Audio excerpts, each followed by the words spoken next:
So ఈరోజు ఒకరు comment చేశారు, మేడం నాకు 33 years old, 7 years నుంచి ఆల్మోస్ట్ నడిచేటప్పుడు టక్ టక్ అని ఒక సౌండ్ వస్తుంది నీస్లో.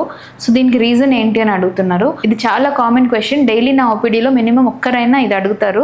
దీన్ని క్రెపిటస్ అని అంటారు. ఎప్పుడైతే నడిచేటప్పుడు కానీ మెట్లెక్కేటప్పుడు కానీ మన నీ జాయింట్స్లో ఇలాంటి సౌండ్స్ వస్తే దాన్ని క్రెపిటస్ అని అంటారు.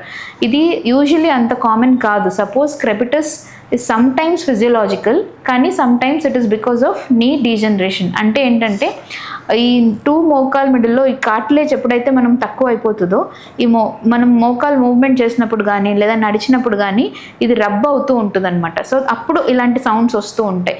సమ్టైమ్స్ అన్ని నార్మల్గా ఉన్న క్రెపిటస్ అనేది వస్తుంది. దాన్ని ఫిజియలాజికల్ క్రెపిటస్ అంటారు. అప్పుడు నథింగ్ టు వరీ. సో ప్రతిసారి ఎవరికైనా సరే ఇలా క్రెపిటస్ వస్తే బేసిక్గా ఒక నీ జాయింట్ ఎక్స్రే అనేది తీసుకొని మీరు ఏ గ్రేడ్లో ఉన్నారనేది చూసుకోండి. సపోజ్ గ్రేడ్ 2 కన్నా ఎక్కువ ఉంటే డెఫినెట్లీ ఒక డాక్టర్ని కన్సల్ట్ అవ్వండి. If it is a normal knee joint x-ray nothing to worry. But basic physiotherapy strengthening exercises అంటే ఈ క్వాడ్రిసెప్స్ మజిల్ స్ట్రెంథనింగ్ ఎక్సర్సైజెస్ అనేవి చేసుకోండి. అప్పుడు నీ జాయింట్ చుట్టూ ఉండే మజిల్స్ బలపడి కొంచెం జాయింట్ స్ట్రెంగ్త్ అనేది ఇంప్రూవ్ అవుతుంది.